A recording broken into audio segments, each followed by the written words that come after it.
welcome back to Just Jossing. We're trying a new thing where we have some opening music for your entertainment. As always, I am one half of your host, Sabrina Hannon. And I'm the other half, Jasmine Heron. This week, we are going to be discussing Faith, Hope, and Trick and Beauty and the Beasts. Yeah.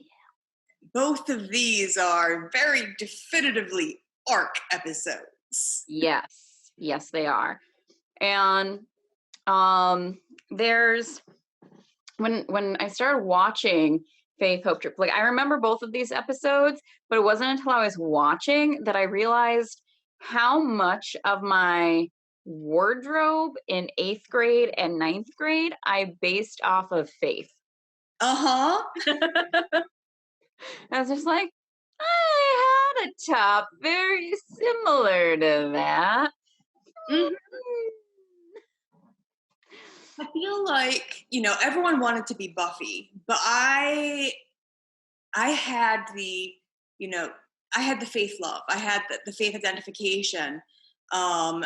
So where we grew up, I feel like there were very definitive, class neighborhoods. Like, if you lived in this area, you were upper class or upper middle class. And I remember my dad worked really hard to get us a house that he considered in the good part of town, in the appropriate area. But we had no money for, it was lots of hand-me-downs, lots of, everything else was that. And there were other people who were definitely worse off than us, but growing up, there was no money for luxuries, basically. Mm-hmm. And so I always kind of felt like Buffy had a little bit of rich girl privilege. And so seeing the Slayer who came from the working class, that, I identified more with that, even though I was definitely the goody two-shoes and not the bad girl. I wanted to be the bad girl. Well, I think so it was, I 100% agree with everything you said. Because I grew up in the same place, where I went to the ritzy elementary school, even though I grew up with a single mother who was disabled and we were well below the poverty line. So I remember being heavily mocked in middle school for being poor. There would be kids calling my house asking oh, do you have these designer clothes or do you have XYZ? And I didn't. And if I did have anything, it was a hand-me-down from my older sister. And we have always had very different body types except for our height. So that didn't even work out very well. So yeah, but even with that, I identified more with Buffy because she has a single mother who's very loving. And Faith we have no idea really about her parents. We find out in this episode that her watcher is killed. And her mother is dead. She does say that while she's kicking the shit out of a vampire, but she is very much so the runaway bad girl. And that was also something that I never was. I was also very much so a goody two-shoes who happened to dress like Faith. And I guess we will start in on the episode of Faith, Hope, and Trick. Mm-hmm.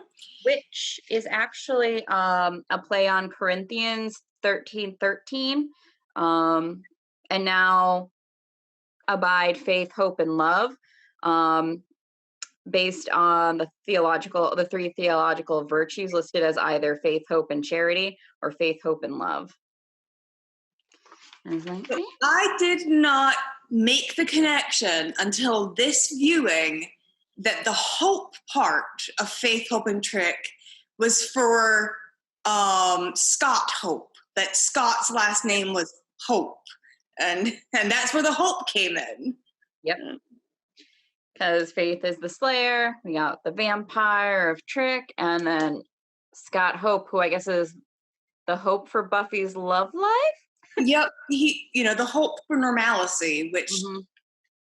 will not happen. And so we start off with, I really, driving home, this is senior year. We are seniors, and Willow is the goody two-shoes. It's like, but what if they change the rules? And, Mm-hmm. I can't stop off campus. Someone's going to arrest me. Also, the outfit that Willow is wearing, I always think is a very iconic Willow high school look. Like, she had like the fuzzy almost ish sweater and those red pants. I just love it. I love it. I'd wear it today. I probably wouldn't have worn it back then, but I'd wear it today. Yep. Oh, it's definitely a Willow look. Mm-hmm. And so, oh, go ahead. no, as I said, so we've got them going to their picnic because Buffy's still not allowed on campus. Mm-hmm. So they've got to go off campus to right across the street to have their lunch picnic. And we see some very good being friends here because it's Xander, Cordelia, Oz, and Willow, and they're coupled. And as they're walking towards Buffy, they're like, okay, uncouple. With, of course, Cordelia giving her summary of why they should do this. Yep. Her very astute, straight to the point summary. And then, they're all talking about how, maybe Buffy's coming back to school because they have a meeting with Snyder. And then they start talking about Mr. Scott Hope, and Willow says he likes her. And, maybe when he talks to her, she could do the thing with her mouth that boys like, but not that thing, not that thing. And I did notice very, very high school Xander trying to slut shame ish Buffy. He's like, I saw you do that half smile, you slut. And because, she flirted with another boy, and that's a Xander thing. And she punches him, and he's like, ow, And I feel like that's definitely boy-girl banter from high school. That's a very accurate, not appropriate, or not really okay, but very definite boy-girl banter. This is something I would still do with someone, like someone who's clearly not being, and that's how I've always taken it, like she's very clearly not being a slut, like whatever the hell that's supposed to mean. And it's very much so like a playful thing. Yep. And that's very much so something I do with some of my more modest friends. Like it's something like, ooh, look at you, hussy. Things like that. So I can see 3 inches of ankle. Is that a wrist I see? Ooh. Stuff like that. Or like, look at that red lip. And it's a light lip gloss or something. So it's a very genuine, I think, interaction in general. And certainly one that I'm still having with people, only I'm the Xander. But once they cut from this scene, we hop to the Happy Burger, which is that supposed to be Big Boy? I think so, but it's really creepy because it's a burger boy eating a burger, which is like cannibalism, kind of. Like, why don't you just have a cow eating the cow? Yep. So we have this mysterious limousine rolling in at night and a conversation going on in it with Trick, who is he only our second Black person on this show at this point? Because Kendra, like as a character, not someone in the background. Yeah, so we have like one of the Cordettes once was Black, but I don't think she even had a name, right? Like she didn't have she wasn't a character. She did. She had a name, but she didn't have a speaking role. Mm-hmm. Like, because that was the awkward Cordelia being like, "Is that your real hair?" Hair, Yeah, yeah. that whole thing. I Mhm, think that's the only time we've had a black character in the show thus far, besides from Kendra. mhm. Is Like an a, actual character yep. that affects things. Um, so, and I'm just gonna say, I love the character of Trick. Like, he's just such a fun vampire. He really is. Um, oh, go ahead. No, I mean he's the modern vampire. He's got his nice suit. He's talking about, you know, Fiber optics. yep. Um, and he's very accurately talking about the race dynamic Hmm. in Sunnydale. I thought it was interesting that as he is paying his money, there's a very prominent sign in the window that says, "We reserve the right to refuse service to anyone." Hmm. As he's taught, and oftentimes those signs were used specifically to keep people of certain races. Hmm. Yep. Or recent immigrants or what Mhm. have you. Um, Now, of course, those signs are being used to tell oh, people wear a mask. I was gonna say like gay folks and where they can get their wedding cakes. Oh no, I was going to say, like, if you're not wearing a mask, it's no shirt, no shoes, no shirt, no like, Yeah. no mask, Um, no mm, service. yeah. Um, but also, so when they pull up, Trick is legitimately ordering a diet soda. Yep. Like he wants to drink a diet soda. Not he doesn't even care about shirt. He wants a diet. So Diet soda. Yeah. Um and we'll get into who he's talking to, but it's because that person gives a very descriptive um mauling that he's like, now I'm hungry. And that's why he rips the guy out and feeds on him. He yep. was originally just happy with his soda, which I Mhm. think is the only time that we see a vampire do that. Just Maybe. have. Yeah, just having a soda. I mean, for right now, yes. Eventually, we will see um, a specific vampire who really likes onion rings, Oh yeah. and Hmm. and was it frosted cereal in his blood? Yeah. I think the sugar is what it is. Yeah, for that. But um who he is talking to is, I always want to say kissing toast. Kakistos. Whoops. I always have to say kissing toast first in my head. And this is the cloven foot hand Yep. um limbed vampire. He's so old. He has, but it's not like one, it's not like a horse hoof. There's like kind of more like a pig. Yep. More like a pig. So he can like kind of grab things. And so it says that he is so old that he has cloven hands and feet. But I think my question is it like the master, where he's so close to the original vampires that Mhm. he is more Yeah. demon? Or is it that as you get older, you get your hands melt together? Like, I feel like it's. Well, and if you look at how it's done, it looks like it could be that the nails like grew together. Uh-huh. Like, so that's a possibility. I don't know. Sound off on our Instagram or comments, whatever you like, about what you think this might be. I'm going to err on the they're so old that they're closer to the original demon. Mm-hmm. You might be right about the possibility of them growing. Yeah. And his hooves are black too, like where the nails are, which is gross. Mm-hmm. It's Um, almost like he's gotten a fungus or something. mhm. But at least it's not a press-on nail. Mm-hmm. Later, you'll notice too that Trick refers to Kakistos as the master. Mm-hmm. So I wonder what the master's name was, other than the master. So after he feeds on the happy burger guy, Buffy is dreaming and she is dancing in the bronze with Angel. And he's wearing a white shirt. which he then starts, bleeding from where she Yep. stabbed him.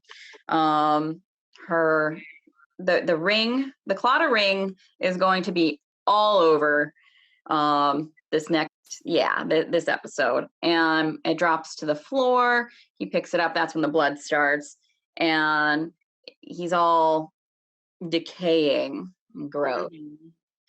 And you can see from this that like Buffy's guilt is really getting to her about she sent the love of her life to hell. And she's still struggling with this because she hasn't told anyone like the truth about this. She's just holding it all in.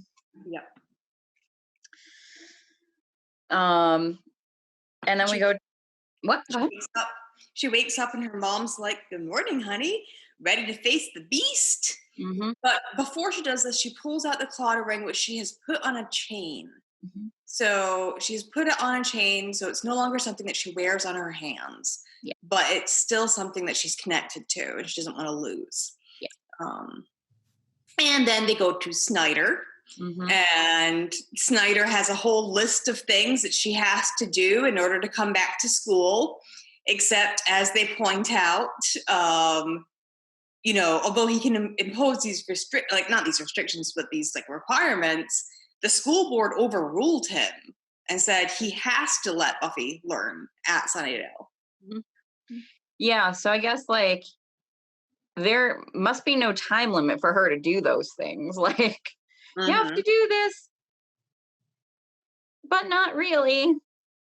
Like, so I love Joyce when she gets up and she's like, what my daughter's trying to say is nah, nah, nah, nah, nah. And I feel like the entire, like, everyone watching at home is just like, yes, you go, Joyce. I feel like here we are starting to see a true bond between Joyce and Buffy. Mm-hmm. Whereas before, Joyce really was the obstacle that she was working around. Mm-hmm. Now, Joyce is really trying to be supportive of Buffy and get her life back on track. Yep. Now that she knows her daughter's real identity. 100%. And so Buffy, I believe, heads right over to the library after that, right? See Giles. And Giles starts asking her about Akatha and Angel, saying that he needs to do a binding spell. And he's asking for some more details on like where exactly everything was. And like you can see that Buffy like hesitates, like she wants to give the information that he needs to make sure that Akatha is really asleep, but she also is very much so triggered by questions. And Willow hears this and she's like, oh, I can help. Being like kind of like the little sister who's just like, I can do this, let me play too. And Giles is just like, I'm going to go with a nope on that. And when Buffy leaves, Willow starts telling Giles about all the things she's been doing this summer. And my favorite of which is the ice to fire, which next time she won't try on the bedspread. Yep. And Giles is just like, yeah, you shouldn't be doing these things, especially like unsupervised. Yes. But he's not making his clicking sound, so he's clearly clucking. A clucking sound. A very English clucking sound. Which, do you recall Giles when he's upset, like clucking? No. I think it's just like an off-camera thing. Yeah. I mean, like, we see him taking off his glasses quite a bit. And going like this when Xander's speaking. Yep. Go ahead. I say we go to the bronze and we see our first sign of Faith in that crowd pan. We've got sexy Faith right in the middle, doing her sexy dance with the disco boy. And the top that I later owned. So fun fact, the band that is playing is Darling Violetta, something like that. But they're the ones who do the theme song for Angel later. Really? Yeah. Ooh, fun fact. Yes. But yeah, so they're all, the Scoobies are all hanging out. And Scott, Mr. Hope, comes on by, and Willow, I believe, is like, "Oh, Scott, what are you doing here?" And he very forthcoming said, "Oh, because you said if I came after 6, that I could run into Buffy." Buffy's like, "Mm-hmm." Mm-hmm. I just love that he's just like, "This is why," He is very straightforward, which I appreciate in any man, let alone a high school boy.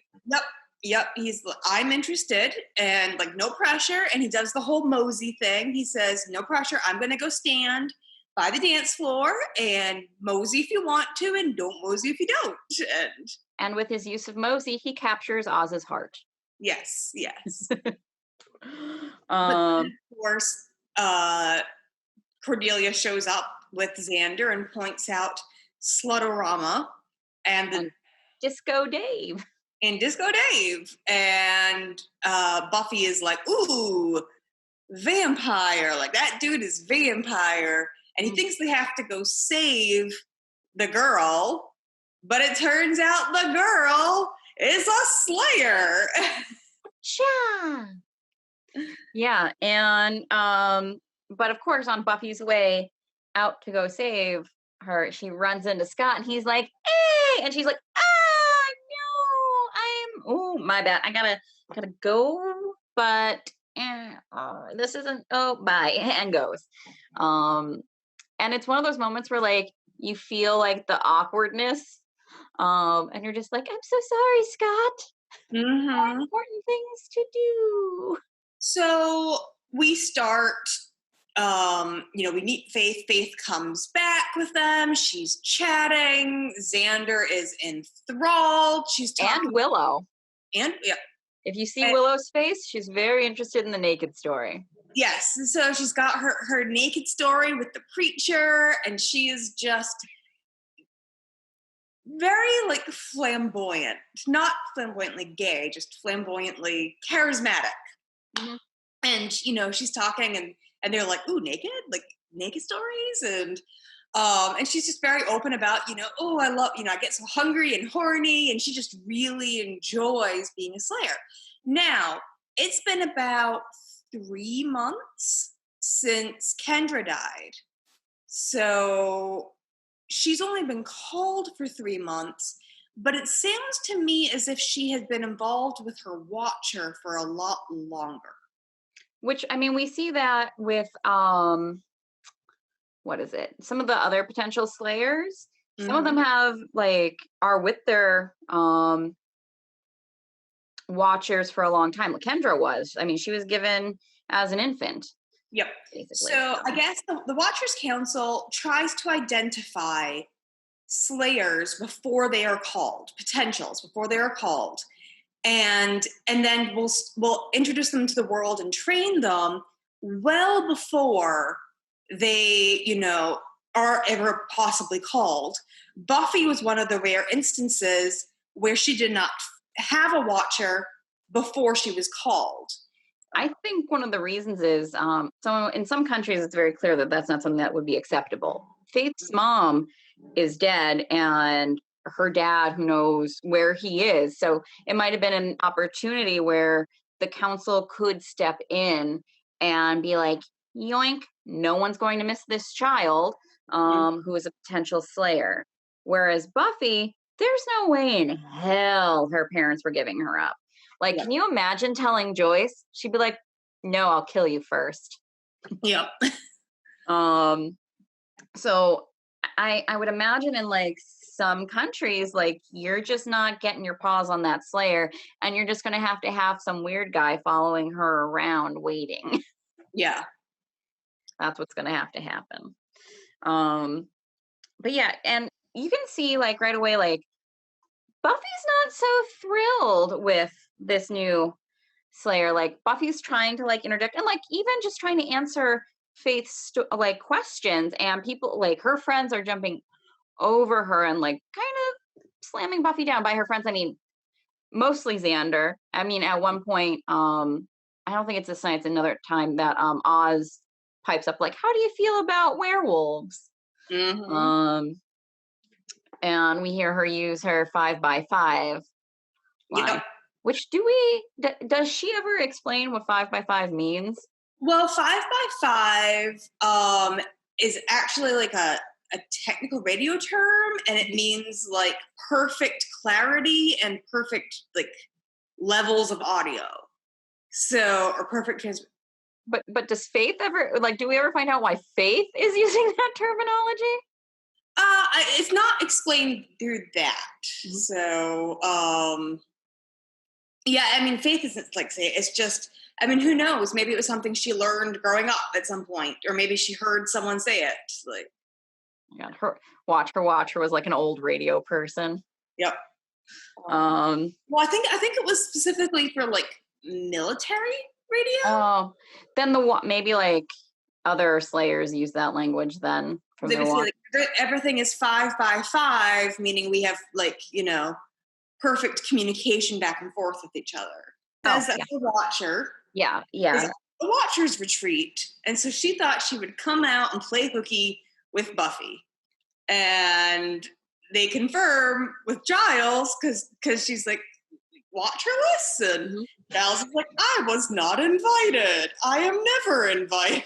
Which is crazy that the active Slayers watcher would not be invited. I mean, part of it, like logically, I don't think the active Slayers watcher should be because they should be with the Slayer.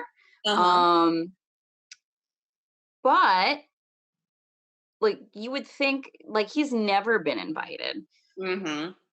You would think that because Giles is so librarian and he's a good watcher. He's a very good watcher.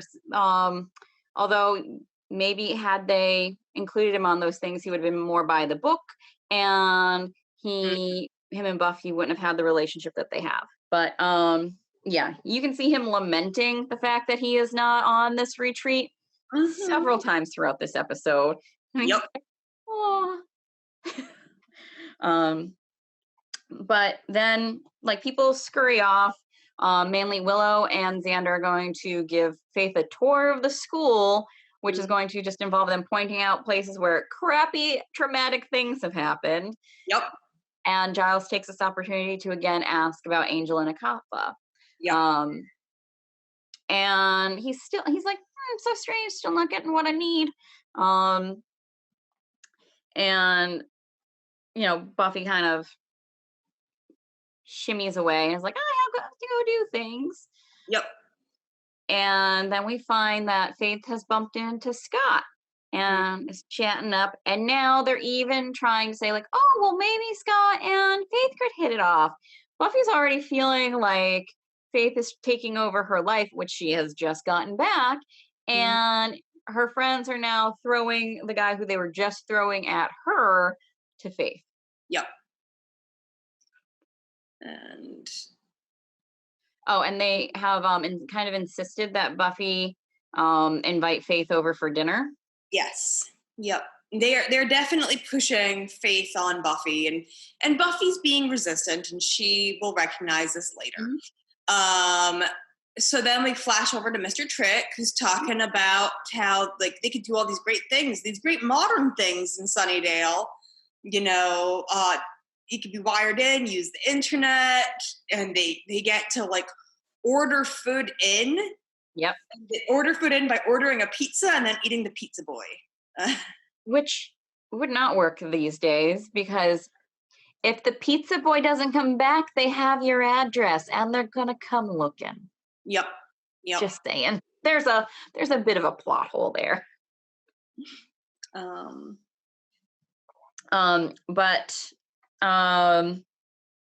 Yeah, he's saying the only snafu is that there are 2 slayers in this town. And this is when we find out, because Kikisto said he wanted the slayer, and now he's saying he's going to get her for what she did to him. And we This is realize. where this is when we realize he's not looking for Buffy. He's looking for Faith. He doesn't care that there's a second slayer. He'll kill them both. I think kind of if he were just to get to Faith and kill her, he'd be fine moving on. I don't think he'd even mess with Buffy because he doesn't care. Which also I think gives a heads up to how old he is, that he's not like, ooh, I'm gonna try and kill a slayer. Ooh. He's like, I've been there, done that, drank a lot of slayer blood in my time. So then we get to dinner. Yeah. And Joyce is just fawning over Faith. And like not serving Buffy dinner, like just keeps serving Faith dinner. And so Buffy has to serve herself. And then Buffy goes into the kitchen, Joyce goes into the kitchen, Buffy follows, and Buffy makes the comment about having, you know, the little slayer sister sort of thing. And her mom's like, it's a good thing you're an only child. You learn to share. But her mom, you know, says, I'm trying to get on the Slayer Pride Parade. I'm trying to be, you know, the advocate. But again, likening to the gay child thing. But when she finds out that the reason that Faith exists is because Buffy died. Yep. She's like, you died? You didn't tell me you died. Well, she doesn't want her daughter to be hurt. And I think this is also, again, something that when you have your parent of a gay kid, you're like, I don't want my kid to be hurt. Like, the world sucks, and I don't want my kid to be hurt. And so she's like, well, maybe Faith could be the one and not you. And Buffy's like, doesn't work that way. Yeah, and so the other thing that's going on here is, like, we see, like, Faith is just shoving food in her mouth. She is hungry. Like, she clearly hasn't been eating. Like, you don't eat like that and like she's doing it secretively too. Like if you have access to food, that's not how you feed yourself.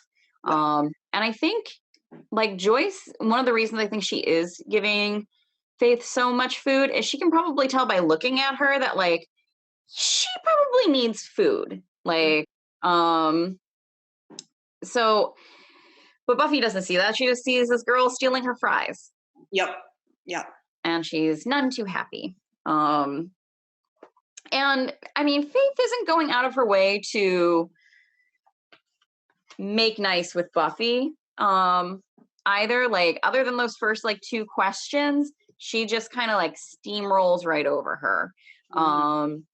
And when they go patrolling, then like they start arguing because Buffy doesn't like that Faith is just calling her B. They don't have the kind of relationship yet where she can give her a nickname. And Faith is like, we've already gone down this alleyway. Faith is probably from a much larger town. Throwing that out there. Buffy's like, you know, vampires tend to come back. They're jerks like that. And they're really starting to argue. Faith brings up Angel, and the way she does it, she throws everybody else under the bus because they really haven't said much about Angel. Like they just said like, oh, there was this thing with this guy Angel, and like it's not like they were really running their mouths. Well, yeah, I mean, they did point out, well, there's where Angel tried to kill Willow. Like, so you've caught a little bit of it, but you know, but they weren't gossiping to like gossip, you know. But the way it's said makes it seem that way. So they're about to throw down, and like you always say, like vampires come in, they have to fight them, brings them together. Doesn't quite work this time because Faith, while they're fighting, gets really honed in on one vampire and is taking out her anger issues on him. While Buffy, when she was angry about Ted. Mm-hmm. Yeah. But there wasn't another, like, there was only one vampire left. Yeah. And Buffy is attacked by two vampires. One nearly bites her and says, we live for kissing toast, which was not kissing toast. And she's able to stake them. Mm-hmm. And then she has to pull Faith off this vampire and stake that vampire as well. Yeah. So they continue arguing, and Faith is just like, you need to have a little more fun. And, off she goes. Yeah. And so Buffy's complaining to Giles, and he says, don't you think you're being a little? And she's like, no, I'm being a lot. She's like, I recognize this. Mm-hmm. But at the same time, there is a concern. Like, yes, I realize that I'm harping, but I do have a concern. And he says, okay, well, I'll go see if I can get a hold of her watcher and find out what's going on. Mm-hmm. And then, she tells him about kissing toast, and he says Kakistos, and that's when they figure out they're probably connected. And Giles is very concerned at that name. Like, yeah. That's the vampire he's heard of. Yeah. And he's the one who tells us he's so old, the cloven hooves, or hands. But Giles goes off to call the watchers, and Buffy again bumps into Scott, and he's saying like, oh, do you want to go to this film festival with me this weekend in town? I don't remember who it was. I don't know. And she agrees, and then he gives her which I think is a bizarre thing to do. He says he goes to this retro shop and gets this gift, and it's supposed to mean friendship. She opens it up, and wouldn't you know it, it's the ring that Angel gave her. So of course she drops it and freaks out. Giles sees all of this. Scott thinks she's just rejecting him and is like, I can take a hint, and runs off. And Giles comes over and he's like, are you okay? And so the other thing is, when she drops the clotter ring, it drops the exact same way as in her dream. Mm-hmm. So yeah. And she's very upset. And like, Giles does not miss anything. And we're going to find out at the end of this episode how much he has not missed. Yes. Like, he must have taken some psych classes. Well, he has gotten really good at learning about his Slayer. Like, she's his daughter. Like, and he cares about her. And yeah, like he knows that there's something more that needs to be addressed. So yeah. But he does tell her at this point that Faith's watcher is dead. That's what he has just learned, and that's what he's talking about, is that Faith's watcher is dead. Mm-hmm. So Buffy goes to talk to Faith and tells Faith about Kakistos, and Faith immediately is like, poof. But I want to go back for a second. Faith is at a motel that is $18 a day, and it's $18 every day, which is $540 a month, which is rent. Like, that is, rent that she's got to pay. And it doesn't sound like she has anything. The money. Yeah. So, and she's like, I'll get it to you. I'll get it to you. And she's trying to flirt a little bit with him. But, poor Faith. Mm-hmm. This is the story of a runaway kid. Yeah. Which Buffy just was. Buffy was a little more resourceful than Faith. Well, Buffy went about things in a more legitimate way than Faith is. I don't think Faith ever really learned. Like she says, she dropped out of high school. Like, she didn't really have friends. Most likely, I'm thinking she dropped out when her slaying tutelage began. But she doesn't know how to navigate the world the way Buffy does. She knows a very different world than Buffy does. The world that Buffy just came from, in fact, I would say. Yeah. So that's how she's trying to go about things. And she's also trying to, like, lay low I don't think Faith doesn't really want human connection the way Buffy Mhm. does, because her human connection destroyed her in a way. So they're arguing, and this is again, it's very important that she's in a motel, that she has not paid for the room that day. Yep. Um, so as her and Buffy are arguing, because Faith is like, I'm just gonna skip town. And Buffy's like, and leave this mess for me to clean up. Like, what is this? And Mhm. she also said, like, you saw him kill your watcher, didn't you? And Yep. Faith says, there's no words for what he did to her. Mhm. And then there's a knock at the door. She goes, and it looks like the manager's there again. And Mhm. so she opens the door, and manager's dead is Kistos. And he's very happy to see Faith. She freezes. Mhm. Like, she completely panics. Buffy's the one that has to like close the door and like get her out of there. Yep. She Faith is horribly traumatized. Yes. Oh, I mean, you can just see like this. She has put up this "I'm so strong, I'm going to win" persona. That's what she was saying to Joyce. When it's just me and the vamps, like I know that I'm going to win and they're going to die. Yeah. Except that that's not what she's really feeling. What she's really feeling is great fear Mhm. and like overwhelming, paralyzing fear. And Buffy says to her, rule number one of being a Slayer is don't die. You did the right thing when you ran. You came here. You're with me. We got this. Mhm. But Faith still doesn't think that she does because they've actually been driven Yeah. to Christos' lair. Um, and Buffy takes on really the major attack. Like, Faith is too afraid to really take on Kakistos. So it's predominantly Buffy who's fighting him. Up until the end where she stakes him, but her stake isn't good enough to get through his like muscle clovenness, like boniness, I or would imagine that it's like calluses that have built up almost Mhm. like over the centuries. That's what I think of. And so he says you're gonna need a bigger stake, and this is when Faith is like, oh, like, and she picks up a giant like beam and Mhm. pierces him. Now at this point, while all this fighting is going on, Trick and Mhm. another female vamp are looking at him, and he says the master's gonna die if we don't help him.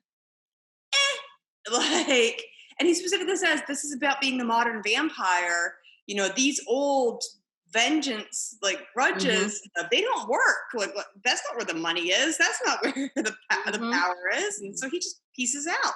Yep. And he takes the only surviving vampire looks like with him. Hmm. Um so and she, like this that vampire also just got their butt kicked too by Buffy. So I'm sure they're just like, yeah, I'm gonna follow you because I'm not dying over this. Yep. Um so um After this, Faith is put in Giles's care, Mhm. basically until a new watcher is assigned to her. Yep. Um and you can see that like Buffy is much more okay with the situation now. Um and kind of like far more welcoming of Faith, and she once everyone else leaves other than um it's just Willow, Giles, and Buffy. Hmm. And Buffy finally tells them like Angel was cured when I killed him, and your spell worked, Willow. And she tells she spills it all out, and she realized through her interactions with Faith that she needed to tell someone. And so she tells Giles everything. Something like, I don't know if that's going to help with your spell, but I hope it does.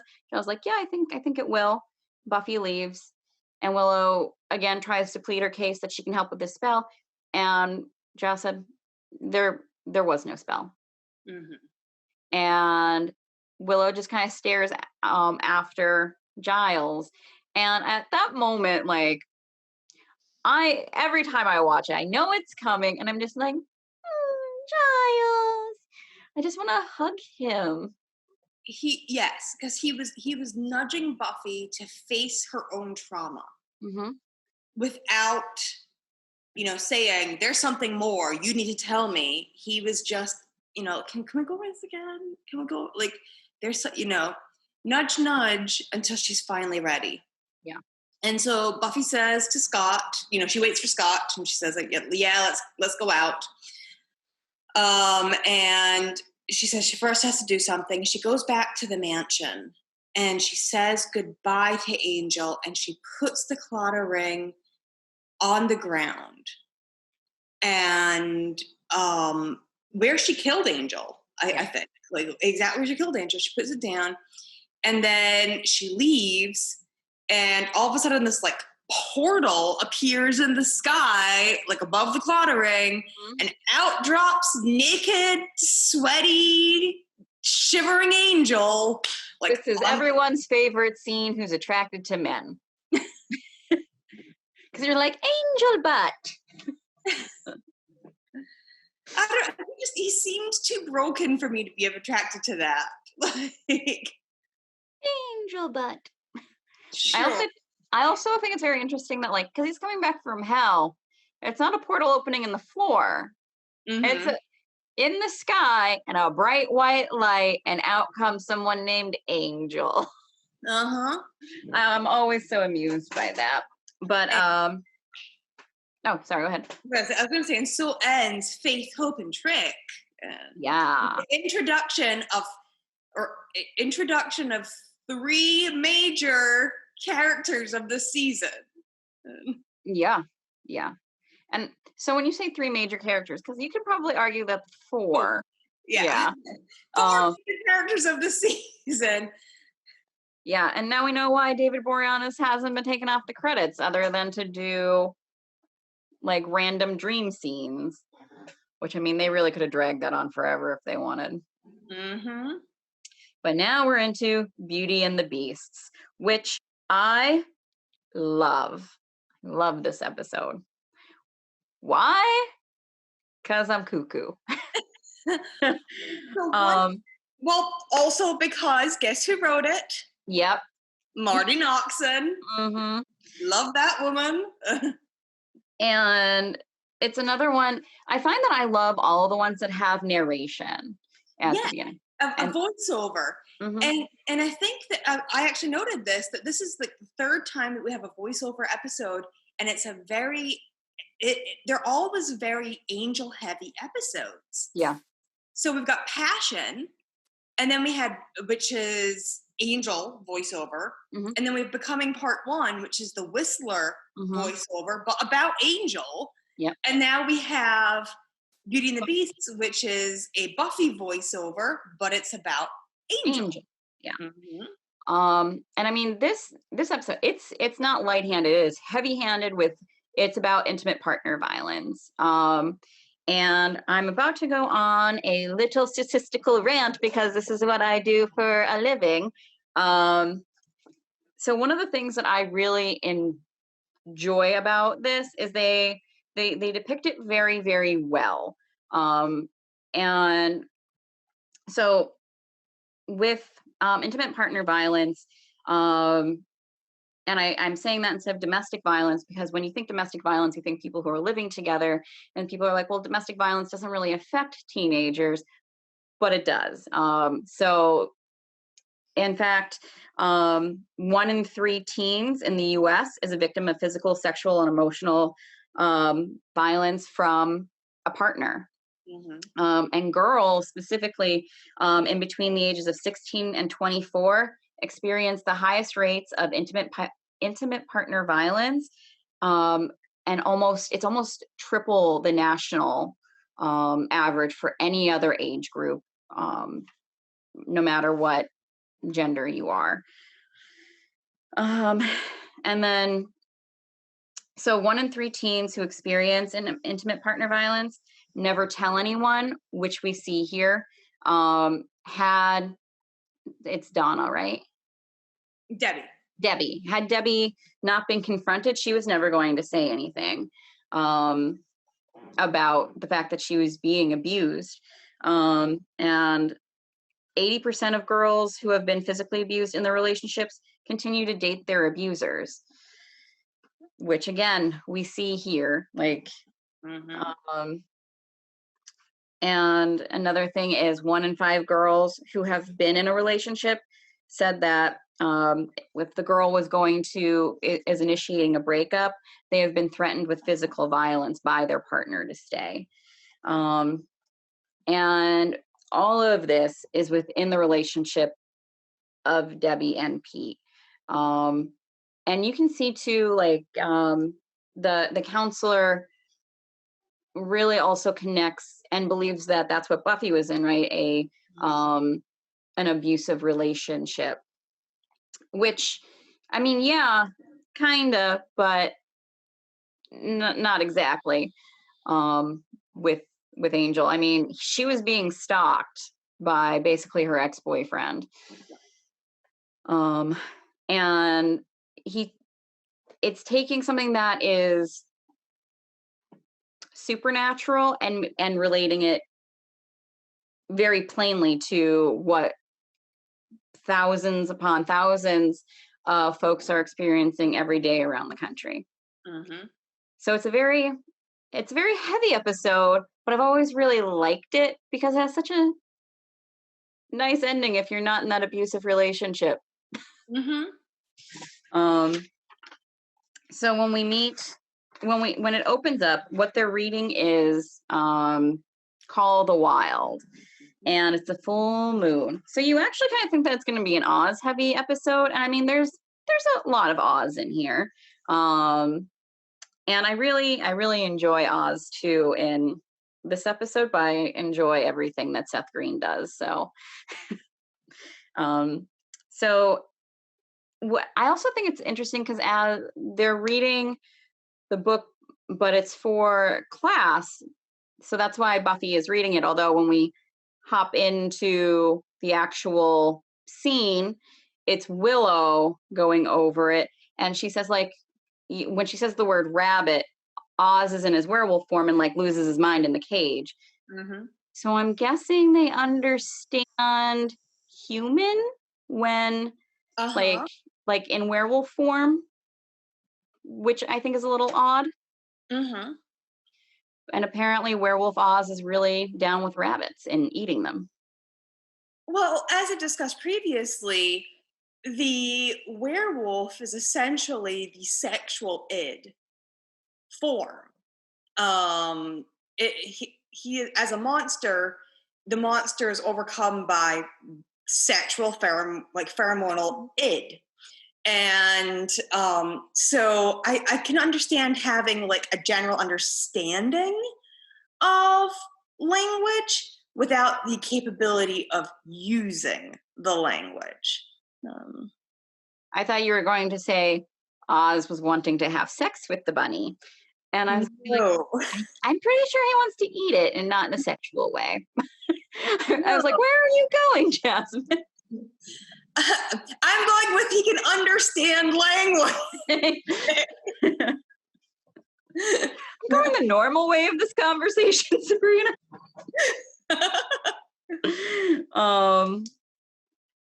But also, if you notice, because I think this is the second time we see Oz in wolf form, and he looks very different than the like weird thing he had going on before. He's a much more polished werewolf look. He looks a little bit more monkey-ish or gorilla-ish. Definitely when he runs like down that hallway. Yep.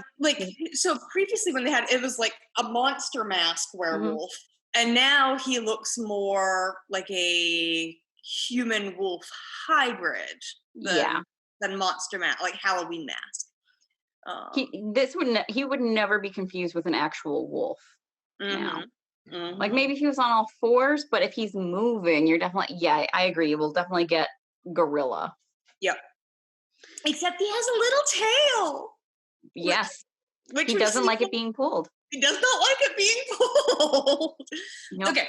So Faith is talking with Buffy about Scott, and Buffy's saying due to her previous experience with men, she's taking things slow, and because her previous honey turned into a hell beast. Yeah. And Faith's like, all men are beasts. They're all in it for the chase, and Faith is really like, but that's fine. Like, just use them. It's great. Whatever.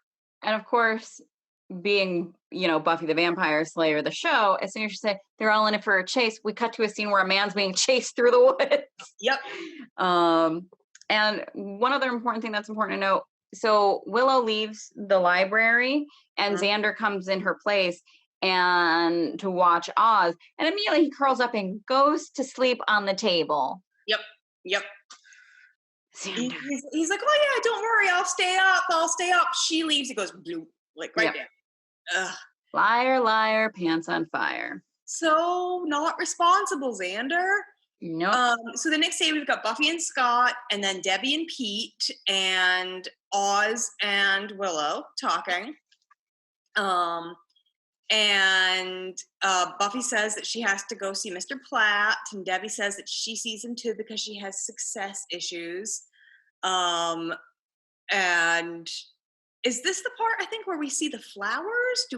Did Pete bring her flowers at this point, or is this a later part? Yeah, Pete had brought, she was already holding the flowers. Yeah, she's holding the flowers, and she says, so we can. Oh, sorry. Go ahead. Well, but I think so. That's also part of an abusive relationship.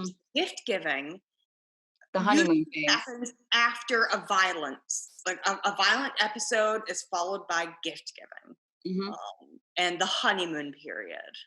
Yep. And flowers are very much so a stereotypical one. It's not necessarily always that, but in high school, you can't really afford more. And he's definitely picked these flowers himself. Yep. In the woods after he mauled Jeffrey Walton. So when Jeffrey was grabbed too, so when he's running through the woods, he's grabbed, we can hear human sounds, like it's a human sound, like almost talking but not quite, as he's being dragged away. That's not coming from Jeffrey. So we know, if you caught it, whoever did it is able to speak human.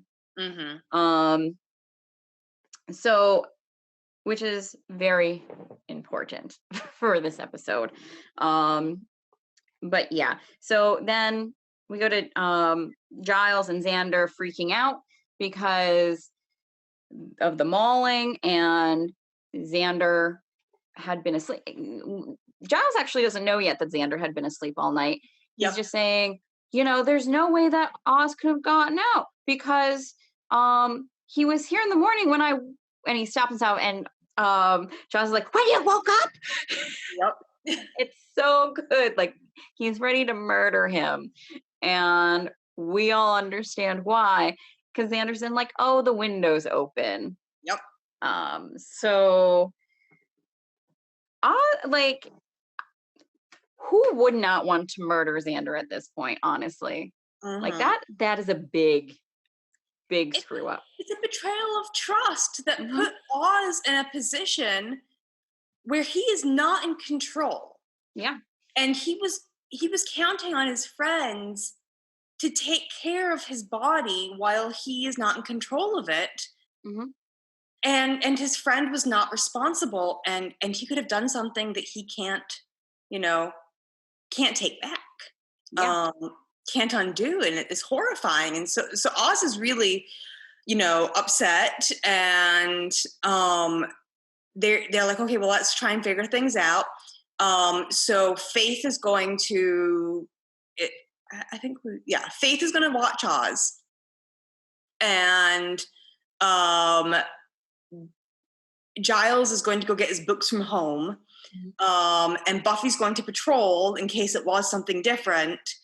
And Cordelia, Xander, and Willow are going to go to the morgue. Yes. And I feel bad because Oz wants to stalk off, and Willow stops him, and he's like, I'm trying to do the dramatic guy thing.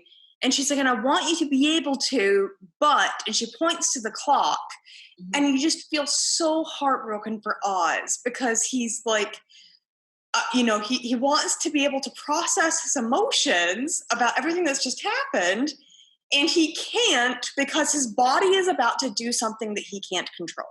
Yep. And like he won't even be himself for, anytime that the moon's out, basically. So he can't really deal with this until the next day. And that has to be so stinking frustrating. And before all this happens, Buffy goes to the guidance counselor. He's smoking in his office, like, hello, the 90s. And he's just sitting there like, smoking.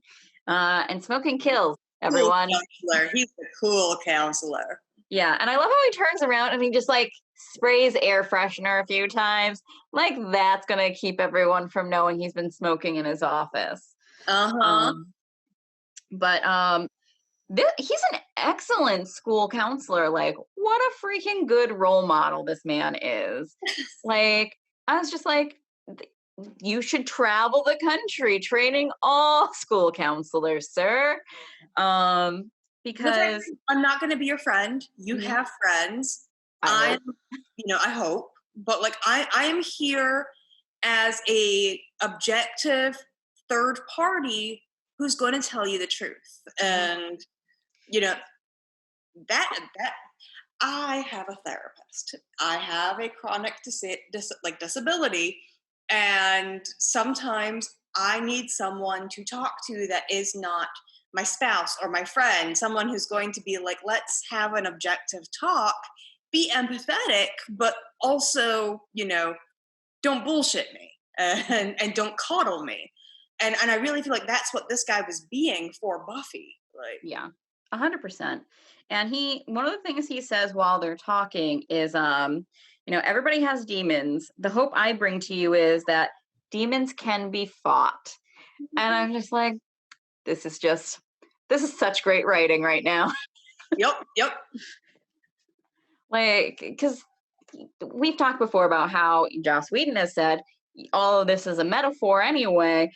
And he's just like, I'm a counselor and I'm a no bullshit one. I'm just going to rip that right away down to like the bone. Yep. And it's so true. And I think anyone who was sitting at home and dealing with like their own demons, hearing that, what a great message. Demons can be fought. Yep. And he's also really good, like when he says to her when they're talking about her relationship with Angel, there's no shame. Everyone has breakups and like bad relationships. And he does say like love becomes your master and you're just its dog if you don't know how to control it. Yeah. Which, as soon as he said that, I thought of Lover's Walk, where Spike says, I may be love's bitch, but at least I'm man enough to admit it. Yep. And I'm just like, is this the same writer? Well, when was Lover's Walk? It's a little bit later on in this season. Yeah, like I don't know. I was just saying, that maybe it is. Maybe it is Marty Knox. Yeah. Again. We'll keep an eye open for that. Lover's Walk is my favorite episode, so because it's the first Buffy episode I ever saw, and I will continue to share that fact. So, Buffy is out hunting in the woods, figuring something out, and something attacks her, and she knocks it back, and she looks up, and it's animalistic Nikki Angel, except he's got pants now. He somehow found pants. Yeah. And he's shirtless, and he's like growling at her like an animal, and she knocks him out, and then we go to the morgue, and we've got the morgue scene where poor Willow is like she's all down to business, and she's like got to get these hairs, got to get these things from under the nails, got to do this, got to do that, and like everybody else is like barf. And then she finishes and she's like all done, and she faints because like the pressure was just too much. But she was like down to business. I am going to protect or find out this for Oz. I'm doing this for Oz. I'm all business Willow for Oz. Mm-hmm. And then when she doesn't have to do that anymore, she's like, done now. Poof. Yep. So then we see Buffy back in the mansion, and she is knocking aside Drusilla's dolls and going into Drusilla's sex toy chest and pulls out the manacles, Drusilla's sex manacles. And she chains the Angel up, and he's just kind of like... Xander wishes he was the one being chained up. Yes, Angel. And and like he's like growling at her, and she's like trying to like talk to him, and he's just beastie. David Boreanaz does such a good job playing a wild animal. Like he really embodies it. Like yeah, like he's like at one point like there's like foamy spit flying from his mouth. Like he's like the way his lips are going, it's fantastic. Like good job, sir. Good job. I'd buy it. Yeah, I buy that you're a rabid animal. So Buffy goes back to the library and tells Faith, hey, take off. I can't sleep. I've got to study for French. But really what she wants is alone time to look up. And she pulls out the card catalog. Which, what a weird card catalog Giles must keep to have, interdimensional travel into demon dimensions and the mysteries of Akafla, like in the card catalog. It's like, this is not the one that I show to students. Two falls asleep. But Giles isn't angry with her like he is Xander. First, he finds her with the books on the hell dimension, so he automatically understands, thinks he understands what's going on. And she says that she had a dream that he came back. It was very vivid. And he asked her if it's a prophetic dream. Do you think Angel's coming back? And she's like, no. Like, and then she said, I don't know, just so she can get this information from him. And he's like, I guess maybe it's possible. Time moves differently there, obviously. And he said, there are two types of monsters. One kind can be redeemed because it wants redemption, and the other kind does not, and it's just there for the bad. Lunch now. First, it doesn't... Willow arrives, and she said her investigation was not conclusive, and she refers to what was it? A evil killer jelly donut, or an evil a bloody jelly donut, or something like that. Yeah, she's brought donuts. And so then they go to the cafeteria. Buffy's sitting with Scott. Scott's like, what the heck are you eating? And she's like, it has fruit in it, but it's like she's eating like lots of Jello. That has marshmallows in it. She says that she didn't sleep well. And Scott's being like, oh, well, I think you look amazing, because even more so now that I know that you didn't sleep well. He's saying all the right things.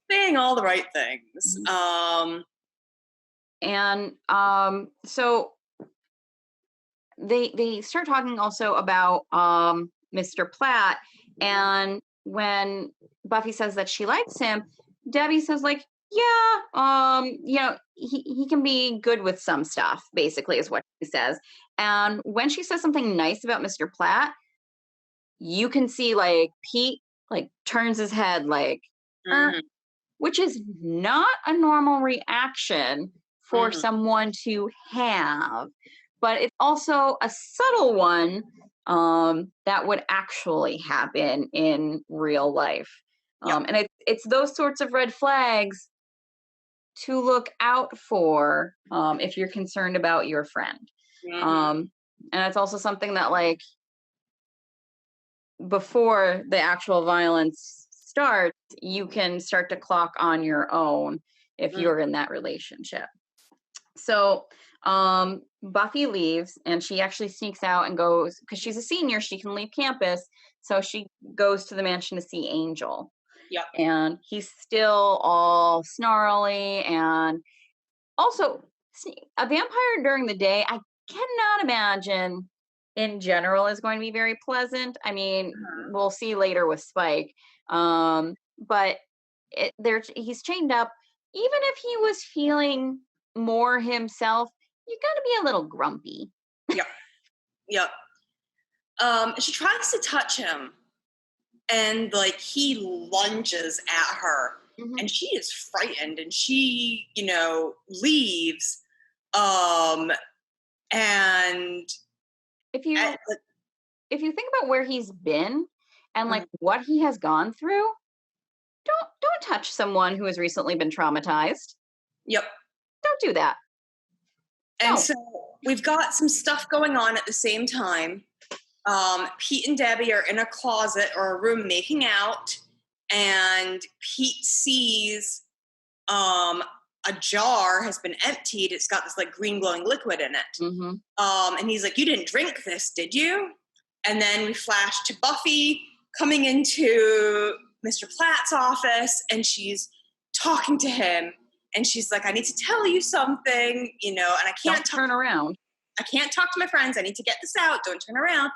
And as she's talking and saying that basically Angel is back, she sees that the cigarette has burned down almost to his fingertips, and like the ash hasn't fallen off because he hasn't moved. Yep. And then we see that he's been mauled and is dead. That this lovely wax figure has been mauled. And then we flash back to Pete, and he's yelling at Debbie, and he then says that he doesn't need the substance anymore. She says that she tried to pour it out because he knows what it does to her. And then he reveals that he is the monster, which is kind of like dealing with like an alcoholic or like someone doing substance abuse. Like, "Oh, I tried to pour out your alcohol so that you wouldn't drink and beat me anymore." And this is a very real thing that people still think. Substance abuse and physical abuse are not tied together. You stop one doesn't mean you're stopping the other. If someone like is an abuser, like a substance abuser, if they're an alcoholic and they stop drinking, if they don't get help separately for their for physical abuse and not anger management, because anger management is not what they need. They are managing their anger by beating you. That's what they're doing. They need to see, they need to go to an abusers group. And it's something where if they don't want to change, they're not going to. Like that's also what Giles is talking about. So this scene, like the writers here are hitting on such a huge thing. So my dad was an alcoholic long before I was ever born. He was also abusive. So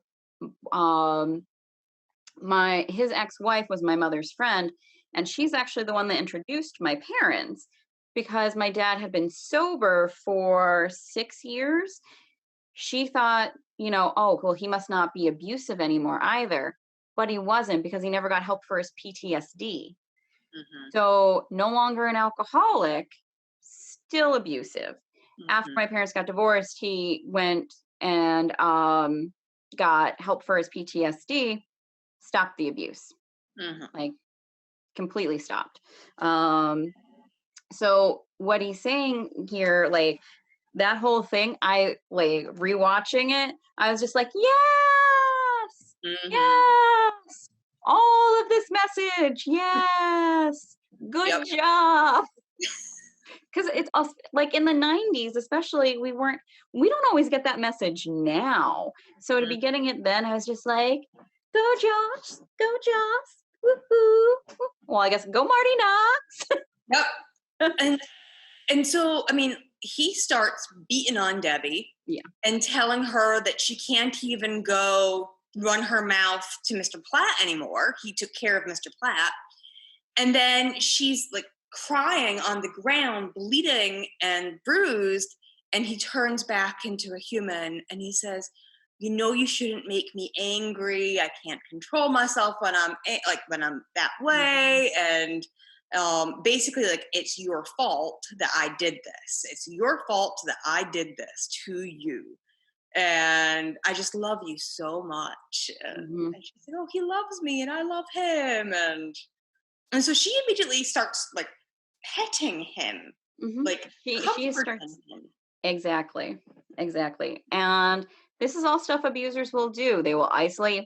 Usually they won't go about actually killing the people in your lives. They may in very extreme cases, but that's not the typical MO. Like it's complete No, isolation. they will do isolation. They will alienate your friends Hmm. and then make you choose between your friends and them.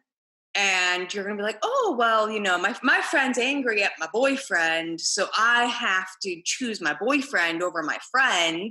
Hmm. And then you just keep losing all your friends, and oftentimes they'll do it they'll alienate your friends out of sight of you, so that Yeah.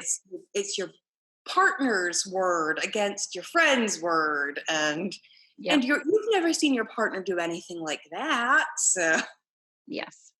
And they'll usually all that happens prior to the physical abuse yep, happening. yep. Um, but the whole thing where he's blaming her for what he did, Hmm. you're not responsible for anybody else's actions. Yep.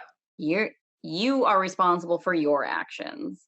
Don't let anyone ever pull that nonsense on you. We find out, okay, Buffy goes and she's in the library, Mhm. and Willow is quite happy to find out that Oz is not the killer, and they're all like, "Yep, good job." Like, And I'm sure Buffy is very excited because that also means Angel's not the killer. yep.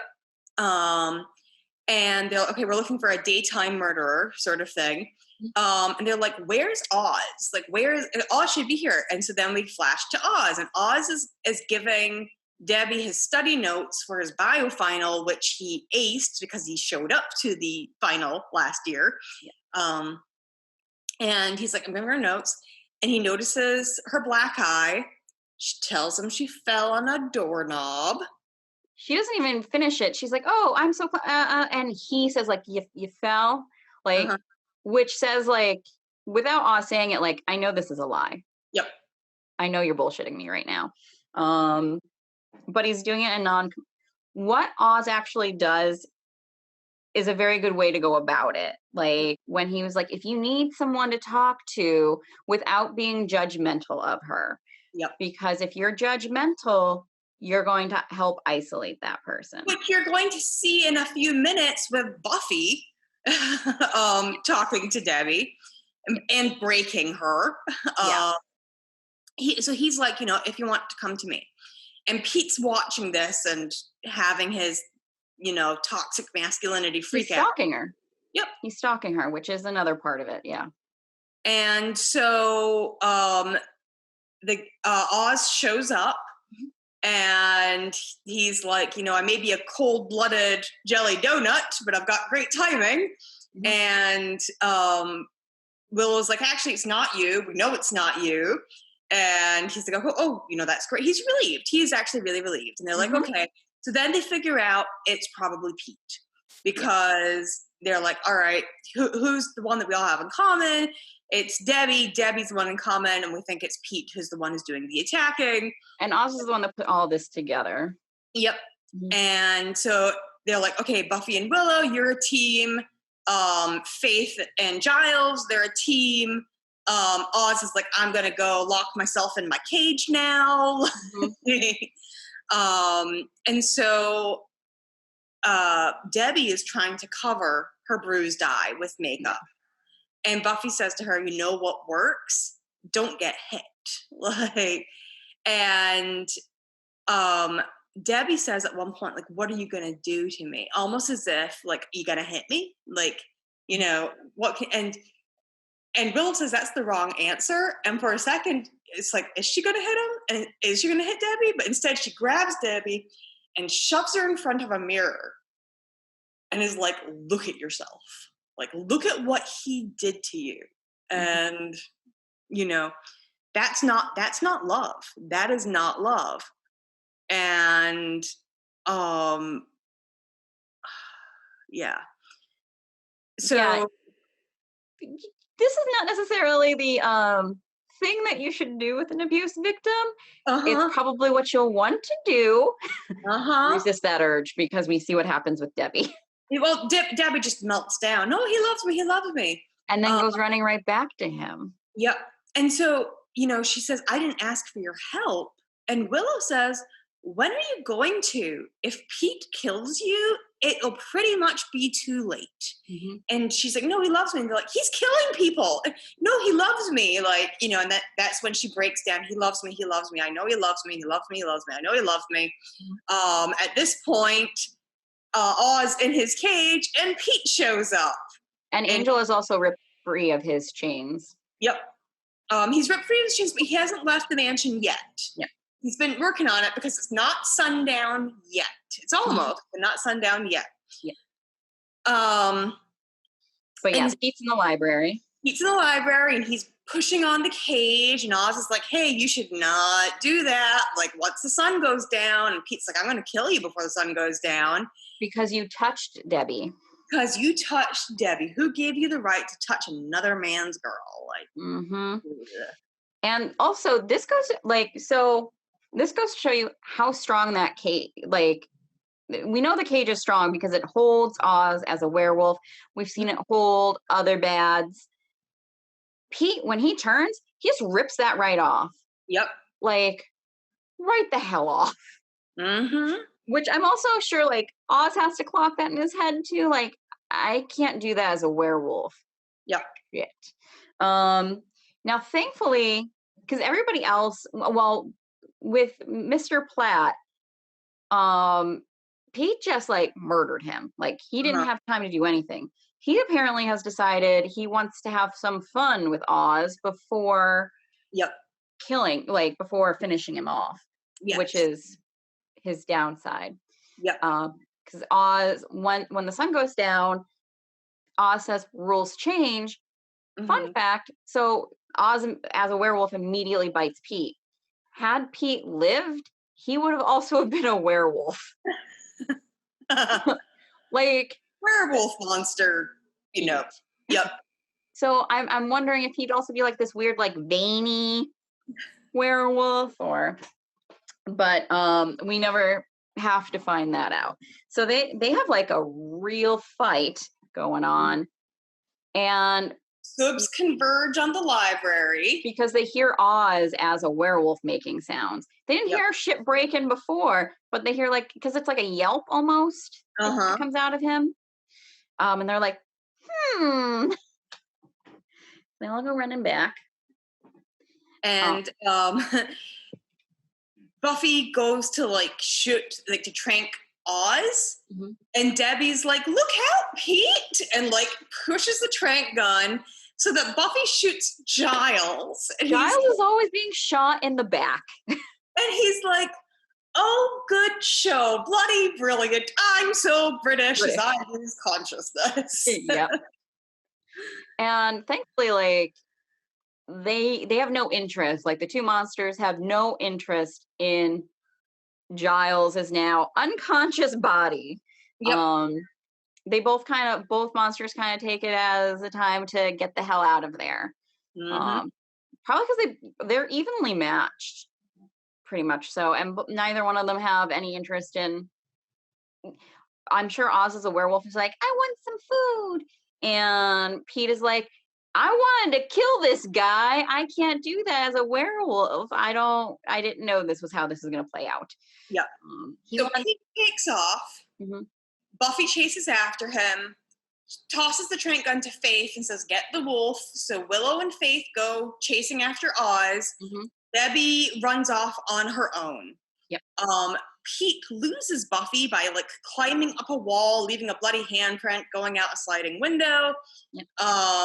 And then finds Debbie, and Debbie is, finally has crossed too far, and he has turned his violence towards her again and kills her. Yeah.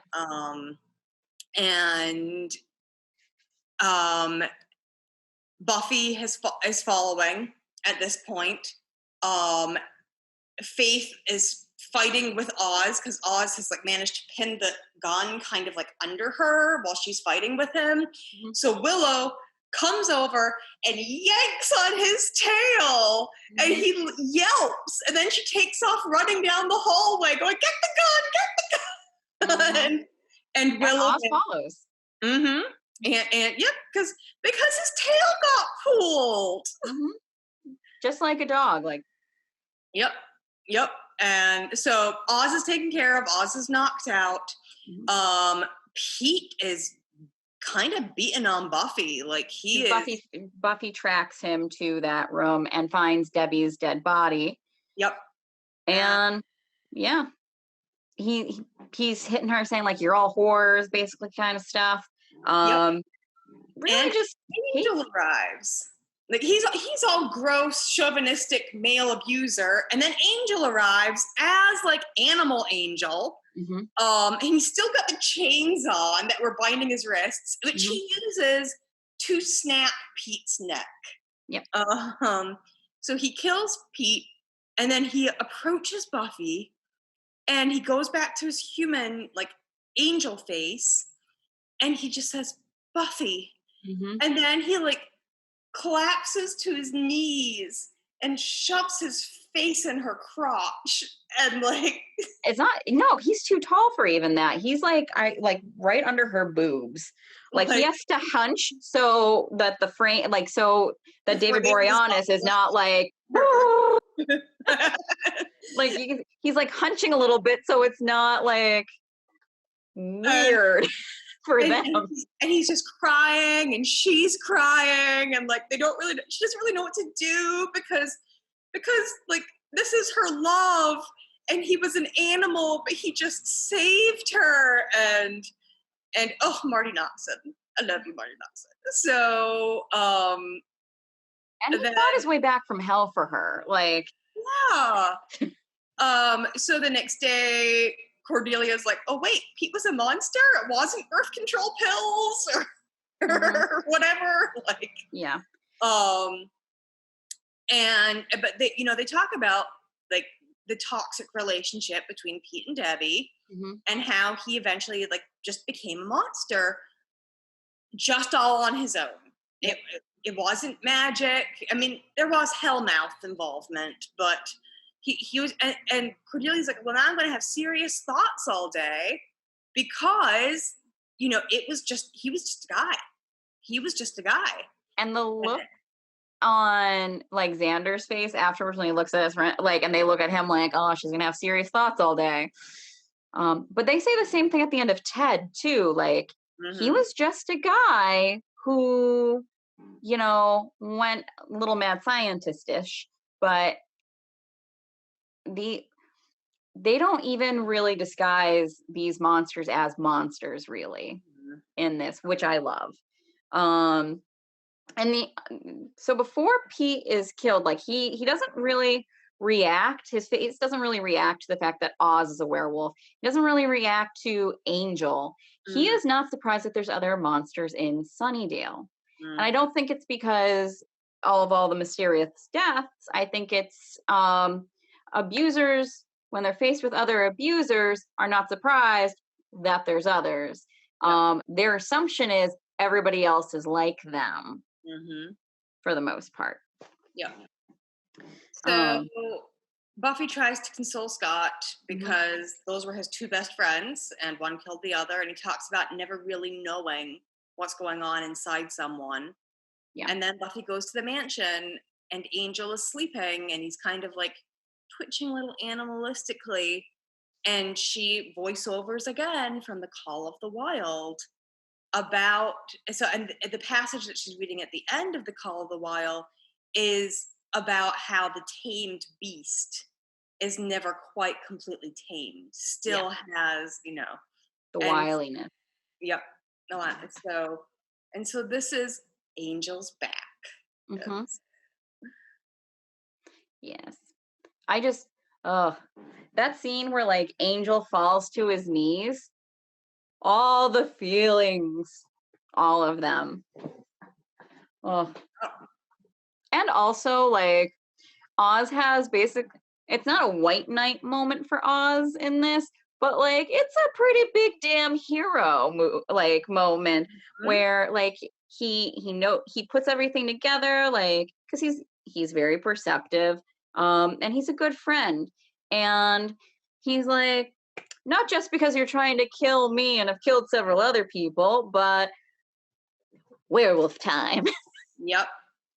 So next week we are discussing two of my favorite episodes. Mhm. We have Homecoming, yeah, which is Slayer Fest 98. Yep. And then we have Band Candy. Yes. I love Band Candy so much. Snyder in that is just gold. Yep. Oh, Ripper is just gold. Well, he's not comedic gold like Snyder is. I He's know, just fantastic. Yep. So, oh my goodness, I'm so glad that we've got those episodes coming up next week. They're fantastic. I can't wait. But thank you so much for just Jossin with me today. Yes, thank you as well. We will see you all back in the Hellmouth next week.